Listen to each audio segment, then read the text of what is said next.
groom to take a senior role before he turned on the terrorist group in prison, spying for Israel now, converting to Christianity, and ultimately seeking asylum in the U.S. Musab Hassan returns to us now as he came a few years ago, and now we got more than ever. Musab, it's great to see you. We'd love to know the insight of this group and how they were able to pull off what they did October 7th. First, can you tell the audience your background, people that didn't read your book? I was born at the heart of Hamas leadership, and I know them very well. They don't care for the Palestinian people. They don't regard the human life. And I saw their brutality firsthand back in 1996 when I spent about a year and a half in Megiddo prison. They killed so many Palestinian people at that time. And this is when I decided that I cannot be together with this movement. In fact, I asked myself a question: what if they become a ruling party at some point? What will they do? If they succeed in destroying Israel and building their state, what will they do? They will kill our people. And this was the first question, that actually I had to be honest with myself. Even though Hamas gave me advantages, I was like a prince in that world, but I did not like them, and I turned against even my own blood. Because this is how much I did not like Hamas. And today, 25 years later, they are the rulers of Gaza, and we see what they are capable of doing. We saw what happened October 7th. We saw them do what they did to Holocaust victims. They have now over 200 hostages, murdered babies in their cribs, and we see the horror of what they're capable of. Now they've retreated back to Gaza, and a ground incursion is about to happen. Would you recommend Israel do this? And what will they find when they go in?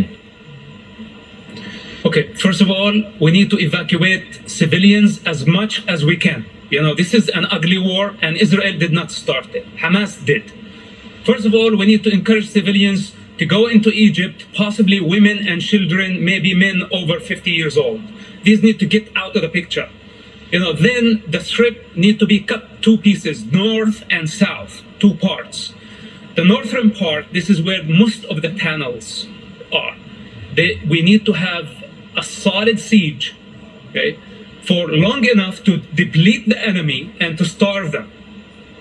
After that, we may need to explore using gas. This is sounds horrible, but I don't see any other option. The tunnels are interconnected, and gas could be one of the solutions, but this has to be in the right time. We cannot just rush into Gaza. There is no modern army that is prepared for this type of war. And most importantly, we need to get the civilians out of the picture. As long as there are civilians there, right, then the operation might be incomplete. But Musab, you also say it's almost impossible for us to give aid to the Gaza Strip. $100 million we're about to give them and keep it away from Hamas. Don't you agree that can't work?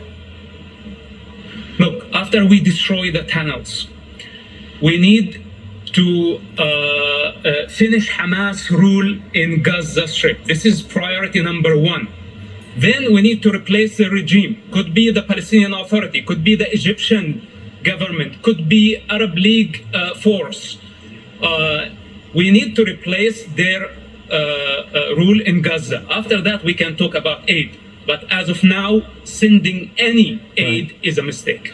So you also believe that this isn't about the Palestinians fighting for their rights and their sovereignty. What is the real mission of Hamas, and what do they really think of the Palestinian people? Hamas is not a national movement. Hamas is a religious movement with a goal to establish an Islamic state. They don't care for nationalism. Actually, they are against nationalism.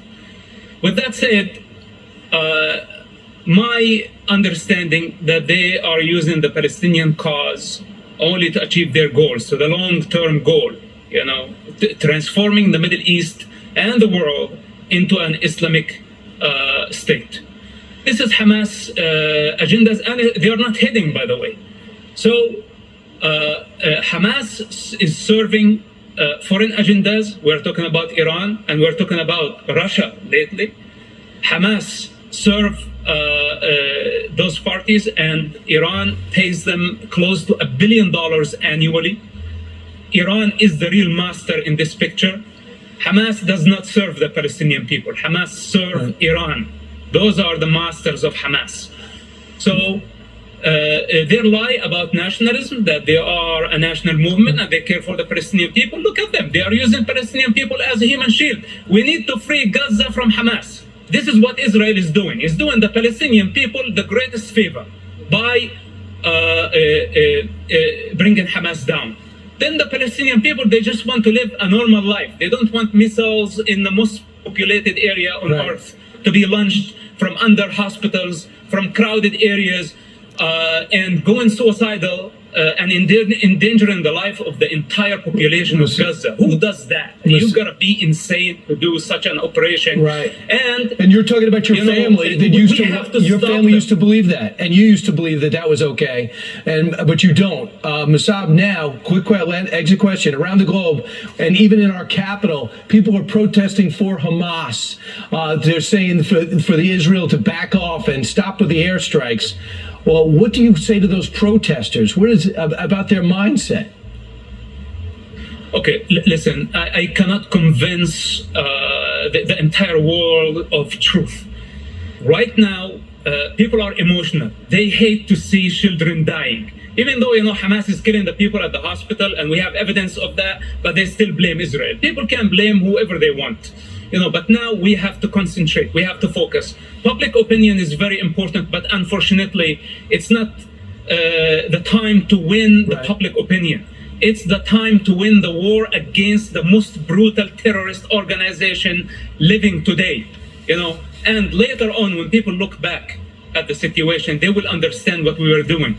We should not be afraid of the public opinion. We have to explain as much as we can. And you're doing but that. Now we have to concentrate on our goals. And Mossab, that's why your perspective is so vital and you're unique. You grew up in the Hamas family, you broke from it, and now you're speaking to stop it. Mossab Hassan Youssef, thanks so much for what you're doing. Appreciate it.